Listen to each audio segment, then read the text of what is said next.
Angkatan Laut Kolombia pada Senin 22 Januari 2024 waktu setempat mengonfirmasi telah mencegat kapal selam pembawa narkotika pertamanya tahun ini.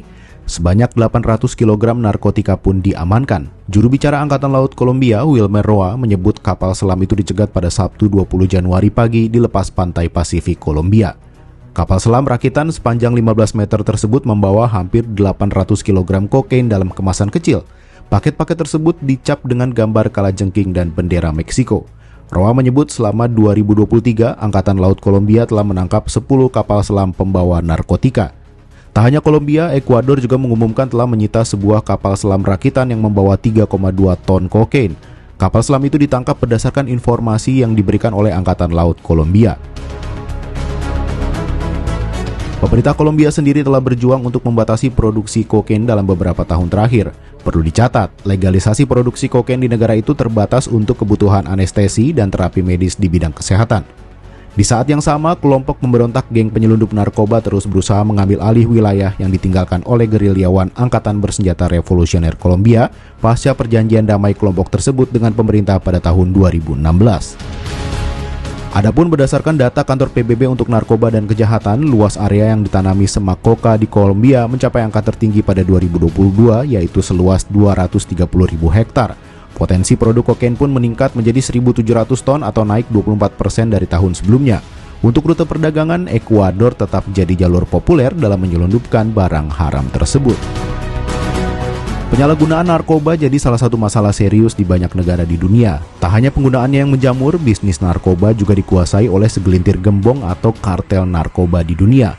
Bisnis narkoba jadi bisnis yang punya keuntungan super fantastis bagi bos-bos kelas kakap ini. Siapa saja kira-kira para kartel narkoba terkaya sepanjang sejarah?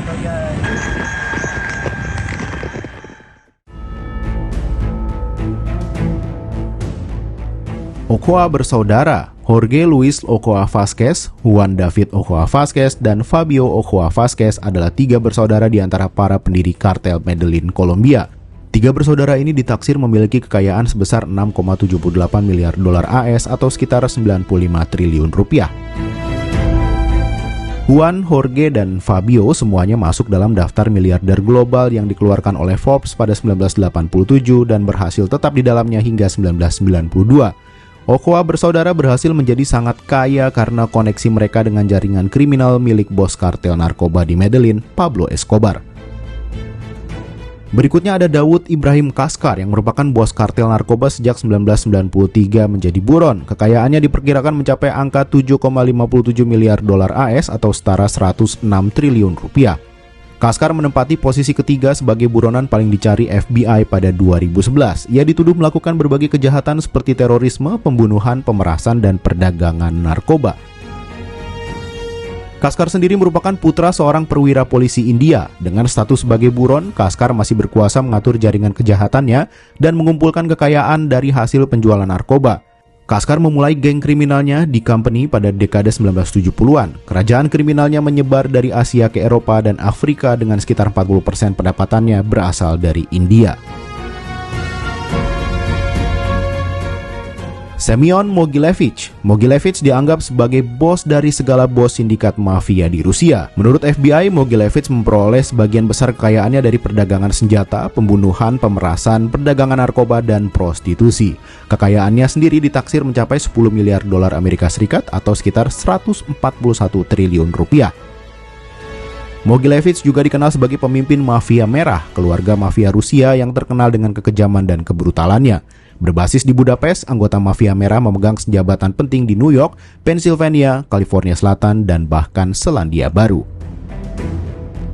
Berikutnya, Amado Carrillo Fuentes, seorang pemimpin kartel Juarez di Meksiko. Fuentes juga menjadi buron pihak berwenang akibat kekejamannya. Ia menjalani operasi plastik untuk mengubah penampilannya. Namun sayang, Fuentes justru meninggal saat menjalani operasi plastik tersebut pada 1997. Kekayaan Fuentes ditaksir mencapai 28,26 miliar dolar AS atau setara 399 triliun rupiah.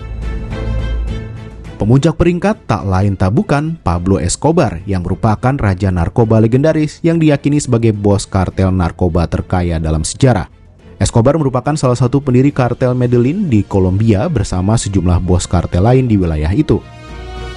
Kekayaan Escobar ditaksir mencapai 33,91 miliar dolar AS atau setara 479 triliun rupiah. Di puncak kekuasaannya, dalang kriminal Kolombia ini meraup jutaan dolar Amerika Serikat setiap pekan berkat kelihayannya membanjiri kokain ke pasar Amerika Serikat yang menguntungkan. Nasib Escobar berakhir ketika ia ditembak mati dalam baku tembak dengan pihak berwenang saat penangkapan dirinya berlangsung pada Desember 1993.